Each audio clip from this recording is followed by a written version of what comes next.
일곱 번째, 교회 직분인 명예직은 무슨 문제가 있는가? 명예직, 우리 교단 헌법에도 목사 장로는 명예직에 대한 언급이 일절 없습니다만은 권사 장립주사에 대한 명예직을 교회의 특별한 필요에 의해서는 명예직을 세울 수 있다. 이렇게 지금 개정을 넣어놓으니까 각 노회에서 문제가 많이 생깁니다.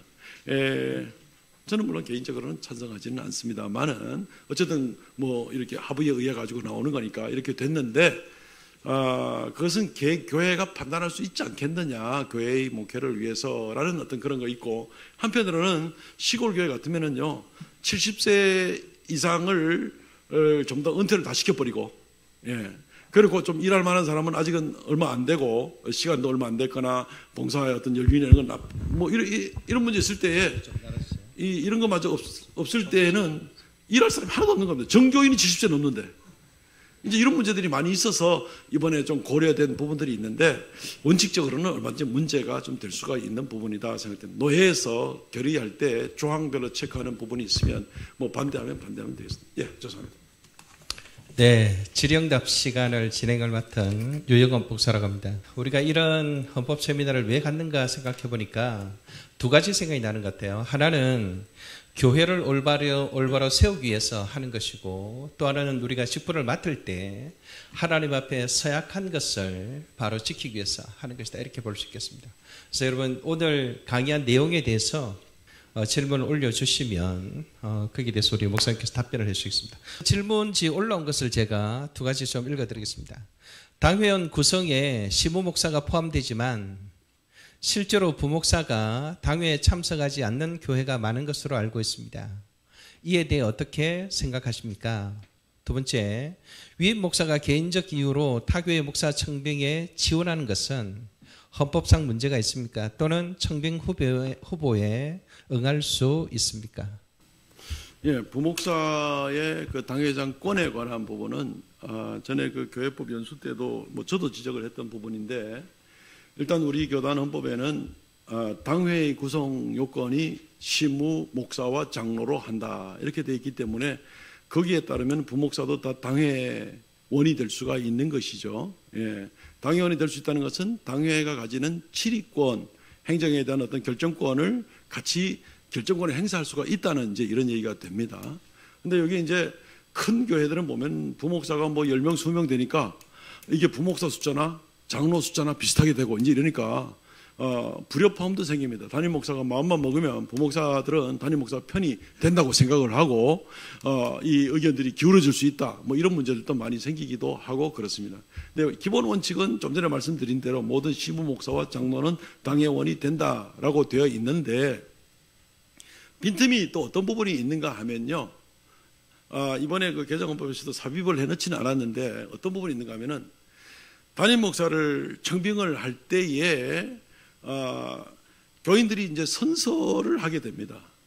그리고 그 선서를, 장로를 세울 장립식 할 때도 그렇고 선서를 하는데 그 선서의 내용 가운데 보면은 이 사람의 또는 이 장로의, 이 목사의 치리에 복종하며 하면 치리권을 위임을 해드립니다. 모든 사람이 다 교회의 리더십을 가질 수 있는 건 아니다 보니까 이분을 리더로 세워서 치리하는 일에, 치리한다는 게 다 벌준다는 게 아니고 치리한다는 건 말 그대로 이렇게 행정을 진행하고 다스린다는 뜻입니다. 예, 이런 것에 대해서 우리가 권한을 위임해 드립니다 하는데, 지금 문제는 뭐냐면은 부목사가 그러면 당회원권을 가지고 결정권을 행사할 수 있느냐 할 때 어떤 문제가 있냐면은, 우리 헌법에 지금 이 부목사의 청빙 문제는 당회가 결정할 수 있도록 또 그렇게 해놓았습니다. 당회가 결정을 합니다. 예, 노회와 당회만 허락을 하면은 공동의회를 따로 하지 않아도 부목사 청빙이 지금 가능하도록 되어 있는 겁니다. 그렇기 때문에 부목사가 시무를 시작하더라도 공동의회 전 회원이 우리에 대한 치리권을 우리가 위임해 드립니다, 저분에게도 하는 이 절차가 없다는 거죠. 그렇기 때문에 부목사가 당회원으로서 우리에게 치리권을 행사할 수 있느냐 하는 그런 또 다른 문제가 생길 수는 있습니다. 이건 헌법개정위원회에서도 많이 논의가 됐던 그런 부분이기도 합니다. 근데 이 문제가 계속 어려운 문제인 거예요. 그래서 나중에 아주 명시적으로 거기 새겨 넣지는 않았는데, 그거는 개최교회의 공동의회에 맡기기로 한다. 이것이 제일 좋은 방법이다. 그래서 당회원권을 부여를 하려면 공동의회에 한번 물어서, 공동의회는 뭐 1년에 한 번씩 물으니까 연말 공동의회도 있잖아요, 그죠? 그럴 때 공동의회 때 따르면 뭐 임시로 특별 공동의회를 열든지 해가지고라도 그런 걸 물어서 공동의회가 우리 위임해 드립니다, 부목사 중에서도. 또 어떤 경우는 심지어 일부 부목사는 당회에 들어오고 일부 부목사는 안 들어오게 되고 이런 경우도 심지어 있는데 굉장히 이것이 골치 아픈 그런 문제입니다. 또 다 들어오게 될 경우는 아까 대교의 경우에는 부목사 40명 있어요. 예. 부산의 뭐 큰 교회는 부목사 40명 있어요. 당회원들은 10명도 채 안 되고 그럽니다.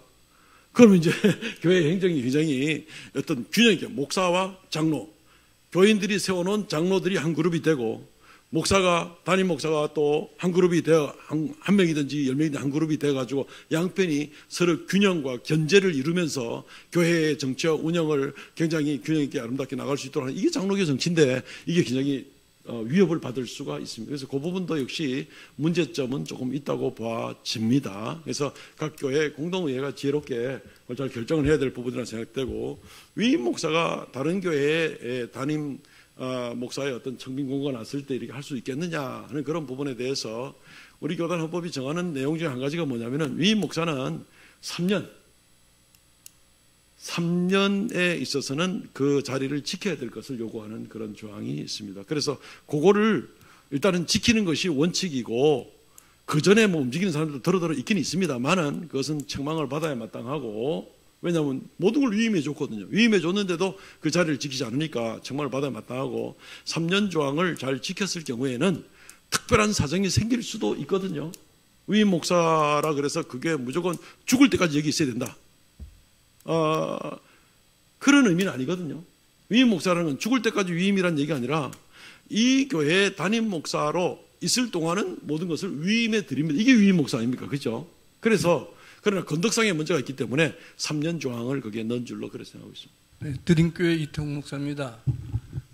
목사님 강의 중에 총회에서 회원의 기본권을 말씀하셨는데, 총회뿐만 아니라 노회에서도 노회원은 당연히 기본권이 있어야 되는데 그것은 피선거권이라고 말씀하셨습니다. 선거권과 피선거권, 네, 두 가지. 노회원은 일단 기본적으로 피선거권이 있는데 묘하게도 오늘 오기 전에 지난 총회 회의록을 한번 다 살펴봤는데, 목사님하고 옥경석 목사님이 헌법 개정위원회에 계신데 65회 때인가 두 분이 또 동일하게 대구 노회장이었으면서, 또 옥경석 목사님은 경인 노회장으로 총회 산거 안건이 무엇이냐면 미조직 교회 목사가 노회장 될 수 있도록 총회 헌의안이 올라왔는데 부결됐습니다.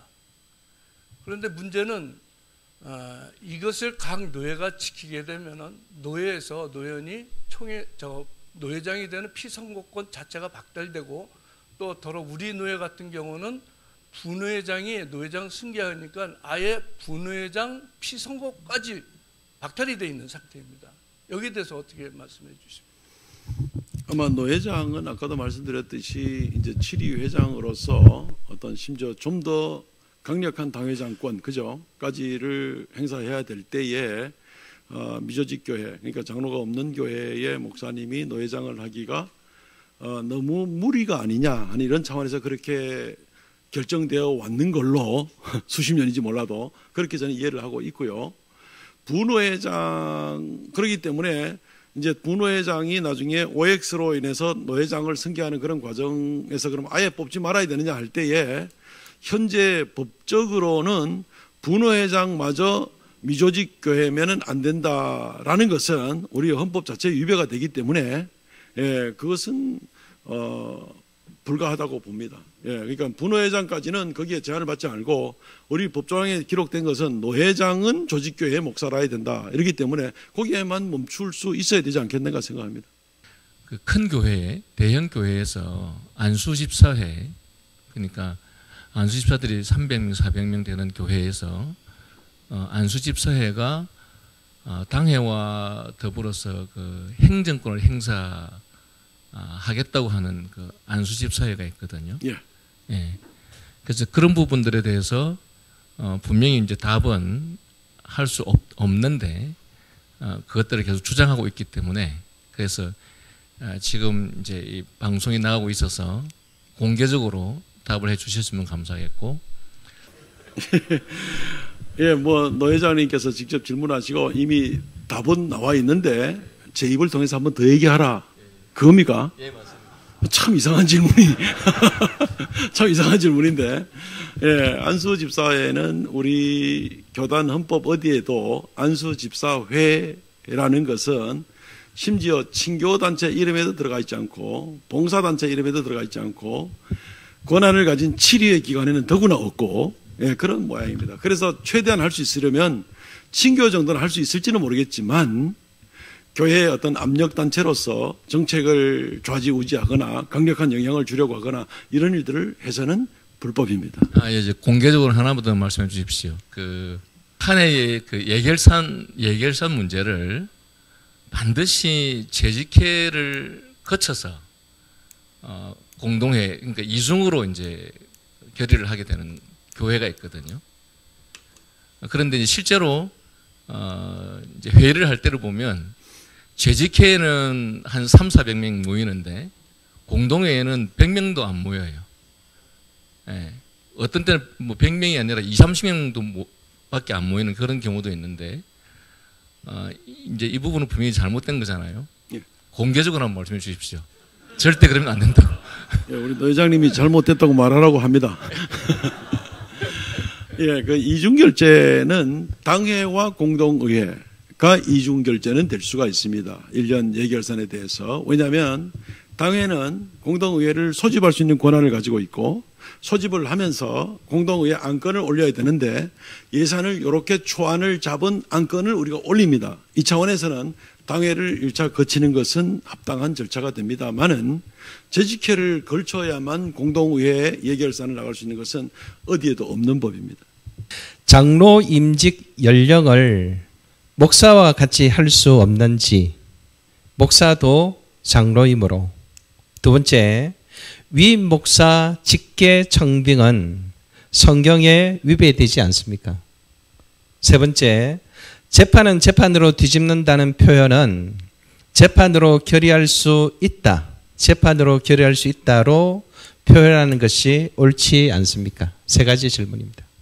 인천노에서 세 번째 질문은 뭐 제가 혹시 표현이 미숙했으면은 그거는 쉽게 이해할 수 있는 부분이고, 판결은 재판국의 판결은 차상급 또는 그 상위 재판국의 판결로만 뒤집어질 수 있다, 요 뜻인데, 아마 제가 용어 선택이나 이런 데서 조금 불투명했으면은 뭐 그거는 알고 하시는 말씀이니까 별 문제가 되지는 않을 것 같고요. 장로 임직 연령을 목사와 같이 하면 좋겠다. 예. 예, 목사도 장로이기 때문에 그래야 되지 않겠느냐. 예, 그 질문 하나. 낮춘 연령입니다. 그죠? 예, 낮춘 연령이고 권사 임직 연령도 낮춘 연령이고 조정은 가능한데 어쨌든 뭐 그걸 낮추면 안 됩니까 하고 저한테 물을 때는 뭐 제가 법을 만드는 사람이 아니고 저는 그냥 의견을 제시하고 같이 의논을 나누는 입장에서 지금 현재 법은 뭐 그렇게 돼 있습니다. 어느 선으로 규정을 해도 그건 뭐 가능할 거는 같은데, 그렇다고 지금 우리가 이 지금 노회 수위를 앞두고 있는 입장에서 이 내용을 바꿀 수는 지금 없는 그런 타이밍입니다. 그와 같이 그게 제일 적절하다 아마 많이 생각을 했을 거고, 그래서 그 나이로 정했고, 우리는 또 뭐 완벽한 건 아닌 것 같아도 또 같이 동의를 하고 같이 따라주고 나갈 수 있으면 더 좋지 않겠나 싶고요. 두 번째는요? 두 번째는 위임 목사 직계 청빙은 성경에 위배되지 않습니까? 위배되지 않습니까?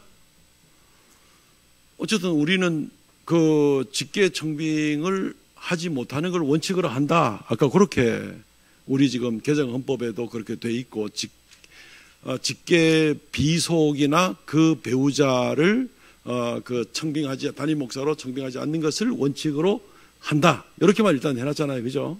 예, 그러니까 그 질문이 지금 그 내용하고 어떻게 뭐 충돌되는 건지는.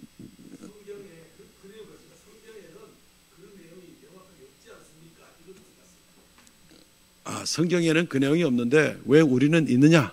예.